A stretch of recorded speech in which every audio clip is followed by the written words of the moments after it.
Welcome to Sports with Eaves. Great opportunity for me to express my opinions about the national and local sports going on in our community. We've got 5 hot topics today we're going to cover.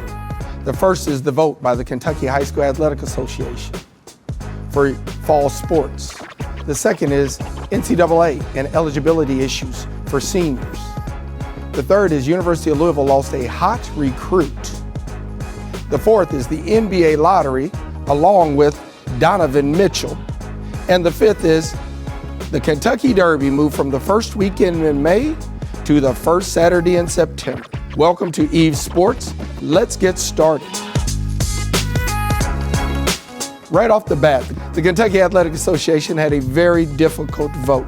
They were trying to decide what to do with COVID-19 and the young kids that are trying to perform in this environment. Difficult task for board members, difficult task for commissioners of their district because they had to balance the well-being of the student athlete with the opportunity to participate in high school sports. Difficult decision. I'm going to allow you to have the opportunity to listen to about 30 seconds of the actual vote that took place yesterday. What we need to do, this is all about the social distancing. We need a limit. We can't ignore that. I understand the participation opportunity piece, but at some point we're not going to be able to have everybody in uniform lined up shoulder to shoulder on a 40-foot, 80-foot bench. So our recommendation is that we look at a limit of the state tournament limit for the fall sports except for football, and that we establish a limit of 60 being in uniform on game night. For a lot of schools that we talked to, 60 would double the number of kids that got in uniform. For others, it's going to make some tough decisions. But this is COVID, and social distancing is the number one thing. A lot of parents and young kids were hoping for the outcome that they heard, which was the opportunity to play fall sports. All sports will start September 7th. That is volleyball, field hockey, lacrosse. Football starts on September the 11th. But it's not the end of the dilemma. A lot of parents and kids are still sitting on eggshells waiting to hear what your governor may reply, and also the Jefferson County school system. Superintendent Marty Polio is still reserved the right to cancel Jefferson County sports. The governor has the right to also cancel the entire state sports if he deceives that would be correct. So it's still a dilemma that everyone is waiting to hear. The Kentucky High School Athletic Association has made its ruling. That's step number 1. The Jefferson County school system is meeting Monday. That will be step number 2. After that, I'm sure the governor would have heard from all the factions, and Andy Brashear has the final decision-making vote on if young people will be able to participate in this year's fall sports. That's not the only decision that has to be made. The NCAA is going through dilemmas of its own. Leadership Commissioner Mark Emmert cannot make a decision. They have more committees and panels than the law allows. You've got Power 5 conferences trying to make their own decisions. You have commissioners and athletic directors and presidents squabbling amongst themselves, trying to make a decision on what to do with fall sports at the collegiate level. We all know that this is about money, but I'm not going to go there today. We understand it's not about the well-being of the student athlete. This is about the well-being of their pocketbook. There have been 2 conferences to this point, the Big Ten and the Pac-12, that have canceled fall sports. I've got some information and dialogue that you're going to hear young student athletes expressing their interest and what they want to have happen, the decisions that they would like to be a part of in this NCAA process. But I would say my main message that I would like to get across to the Big Ten Commissioner is just that we want to play football, and that I feel like a lot of players feel more safer around the facility and around our protocols rather than just being on campus like a regular student. So, for example, our safety protocol is we get tested twice a week, and around the facility, everyone wears masks and stuff like that. So I think a lot of players feel more safe around the facility rather than just being out in the community. The opportunity for young kids to express themselves is important, but there is something called leadership that has to come from above. West Virginia Athletic Director Shane Lyons, the chairman of the Football Oversight Committee, said the top question that student athletes had was what would happen with their eligibility if they weren't able to play this fall. A decision that should have been made 3 months ago by the NCAA, but has not. They've kicked the can down the road like they always do with any tough decisions. Well, this week they have made the decision that they will allow student athletes to come back, only fall eligibility athletes to come back and play their senior, junior, sophomore seasons if they choose not to participate in COVID-19 environment. They will not renege on their scholarship. They will not apply pressure to have student athletes play if it is something that they think is detrimental to their health.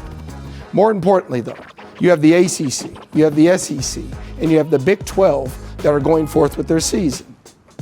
Interesting dilemma, how two conferences and their doctors can say unsafe for their student athletes, but three Power 5 conferences saying that they're doing an excellent job containing COVID-19. And to this point, I would have to agree with them through the numbers. But the situation is this, they're called student athletes, which means they're there to go to class, which means they have to intermingle with other students. Campuses are starting to close. Notre Dame is closed. North Carolina is closed to in-classroom learning. But that's a situation that young people should not want to pay for and should not have to pay for. They need to have the interaction with this teacher to get the learning. When you're stressing the ability to learn at a high level, teachers, educators are worth their money. When you're starting to put everyone on television, on the internet, it's very difficult for a lot of kids to learn at a high level. The University of Louisville will start its season first, September the 12th, at home against Western Kentucky. University of Kentucky starts on the road at Auburn on September 26th. Both will be challenging games. Coach Stoops and Coach Satterfield are highly excited about their opportunities with their teams, and so am I. I think it's important for the community and the student athletes to be able to participate in sports safely. We'll have to stay tuned and wait and see what happens with this upcoming season.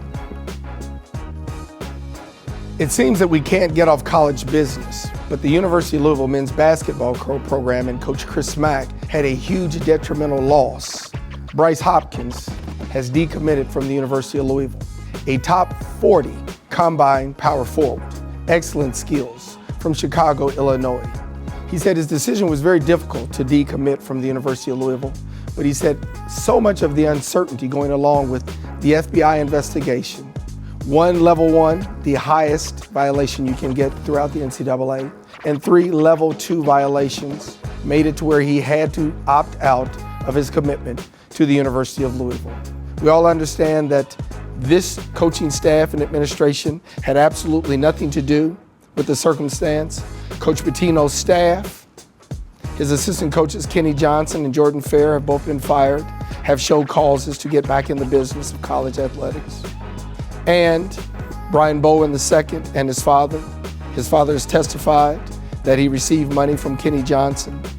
Jordan Fair is caught on tape in hotel rooms in Las Vegas discussing the ability to get more money to recruits. It's going to be a very difficult situation for University of Louisville to tread for these next 18 months. I wish the very best. I do agree with Mr. Hopkins and his family. It would be best that University of Louisville took the punishment and moved on from this with a clean slate and did not fight the NCAA.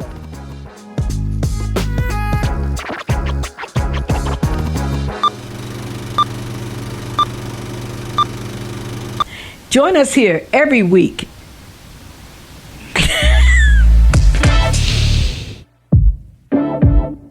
Hello? I'll start off. Okay.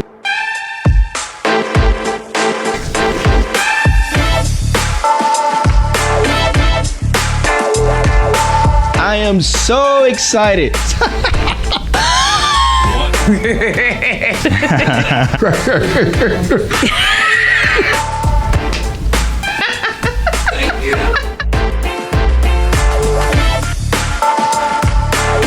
Be sure to join us each week right here on SSC Live TV. SSC Live TV. SSC Live TV. It's TV our way. Our way. Our way. It's TV our way. We'll see you right here on SSC Live TV, where it's TV our way. You know, it's really TV our way. right here on SSC Live TV, where we're all about truth, justice, and power. Truth, justice, power. Meet us right here on SSC Live TV. SSC Live. SSC Live. SSC Live TV. Doing TV our way. Our way. TV our way. It's TV our way. It's TV our way. It's TV our way.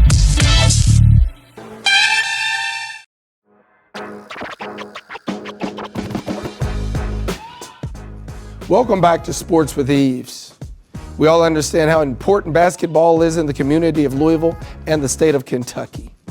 And we have just seen last night the NBA go through its draft lottery.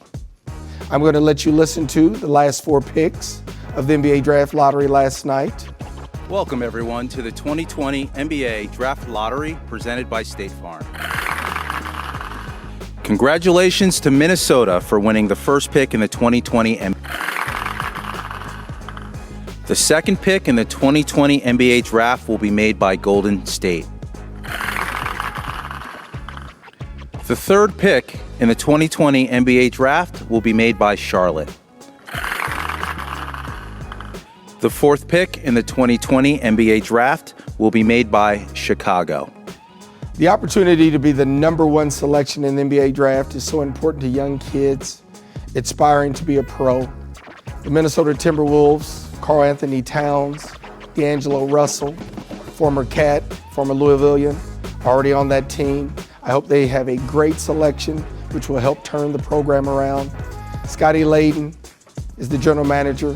I know him well when he was the assistant coach for the Utah Jazz, and I just wish that franchise the very best. But more importantly, we have got the Phoenix Suns selecting number 10. We have the Washington Wizards at 9. We have the New York Knicks at 8. And why are we talking about the Knicks? Of course, Coach Alfred Butch Beard, former Knick, and the Kenny Payne, newly hired assistant coach for the New York Knicks, will have an opportunity to see if they can turn that franchise around. We've got the Detroit Pistons Bad Boys at 7. You've got the Atlanta Hawks at 6. And my Cleveland Cavaliers at 5, the top 10 teams in the NBA lottery. More importantly, we have got a superstar, a superstar in the makings. Donovan Mitchell, all-star NBA player, last night took his team to a 2-1 lead over the Denver Nuggets. You're going to get an opportunity to see one of his highlight moves. Mitchell here just gets by everybody.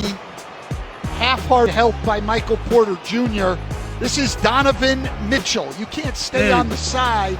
You've got to get your body between him and the basket. What a finish. Donovan Mitchell. That dunk makes me remember the Darrell Griffith days when we both had Utah Jazz jerseys on. I never, ever could jump that high, but Darrell Griffith could. Donovan Mitchell has emerged as one of the greatest Louisvillian Cardinals ever to play. Wes Unseld, Butch Beard, Rodney McCray, Junior Bridgman, Darrell Griffith, but you have to say Donovan Mitchell. In a Game 1 loss, listen to these numbers: 19 for 33 from the field, 6 for 15 from the three-point line, 13 for 13 from the free throw line, 7 assists, 9 rebounds for 57 points. 57? There are not very many players that can ever deliver those kind of numbers, and Donovan is only getting better. Stay tuned and watch his career and watch the Utah Jazz emerge as one of the NBA greats.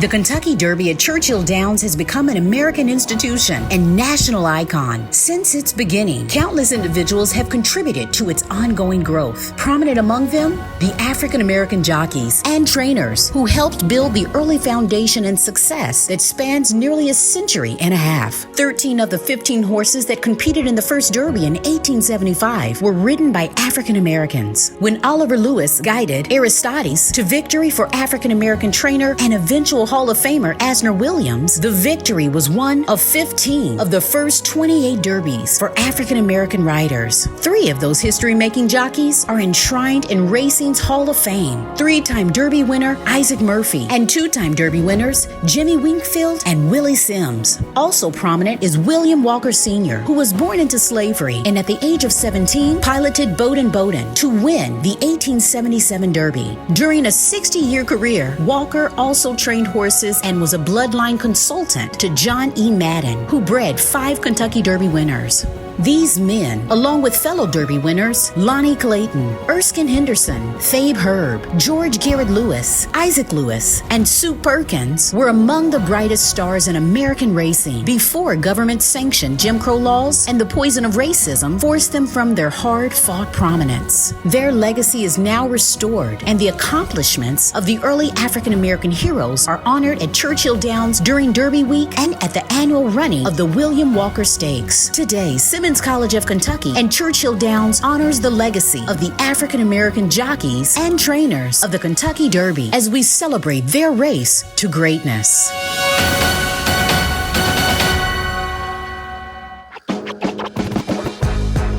Welcome back to the last segment of Sports with Eaves. We can't close without talking about the Kentucky Derby, the pageantry, all the celebrities that come into the city of Louisville, all the Lear jets that are parked at the airports throughout this city will not be here for the 146th running of the Kentucky Derby. Churchill Downs has announced that there will be no fans at the 146th running of this year's Kentucky Derby. Very difficult times. COVID-19 has put a cramp in many sports styles. You've got the Masters with no fans. You've got the Indianapolis 500 with no fans. You've got the NBA with reality and virtual fans. And the 146th running of the Kentucky Derby will be without fans, but not pageantry. We still have the horses, the trainers, the stories, the jockeys. The interest will still be here with the Kentucky Derby. Let's just make sure that as Louisvillians, we put our best foot forward. Let's make sure we take care of the community. Let's make sure that we take care of people we don't know. This COVID-19 is a very serious issue. We will get through this together. And I want everybody to be watching on September 5th, the 146th running of the Kentucky Derby. Thank you for listening to Sports with Eaves, and I can't wait to speak with you all next week.